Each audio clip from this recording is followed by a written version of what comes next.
کی ضرورت ہوتی ہے. ہمیں شاید نوجوانوں ہی میں سے لوگ انشاءاللہ پیدا ہوں گے اور وہ اس ملک کی یا قوم کی تقدیر بدل دیں گے. دیکھیے ہماری نسل نے بہت مایوس کیا. قیام پاکستان کے وقت ایک طرف ہمیں انگریزوں کا سامنا تھا، وہ ہمارے خلاف تھے، دوسری طرف جو اکثریت تھی ہندوستان میں وہ اور تھی. تو دو طاقتوں سے برسر عام، اور تیسری طرف جو مسلمانوں میں بھی ایک طبقہ تھا جو ہمارے تحریک کے حق میں نہیں تھا.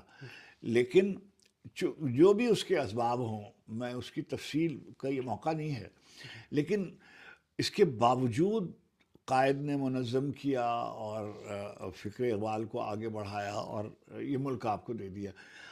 مگر قیام پاکستان کے بعد اب 77 برس میں کتنی جمہوری نظامی کتنے برس رہا، کتنے برس یعنی مارشل لاء کا زمانہ بھی ہے اور آمریت کے مختلف ادوار بھی ہیں. تو جمہوری نظام کو چلنے دیا جاتا تو شاید صورت احوال بہتر رہتی، کچھ دیر ہوتا. مگر اچھا اب کیا ہے، جس بھی نوجوان سے بات کیجئے تو وہ نامطمئن نظر آتا ہے، تشویش میں نظر آتا ہے. اچھا یہ تشویش اور عدم اطمینان ہی شاید کوئی نئی بیداری کی صورت پیدا کرے اور تغیر اور تبدیلی کے لیے ایسے محرکات فراہم ہو جائیں کہ یہ نوجوان اس ملک کی تقدیر بدل دیں، اس لیے کہ یہی انہی کا مستقبل ہے. دیکھیے میری عمر 80 برس سے تجاوز کر گئی ہے، میرا تو مستقبل آپ ہیں نا.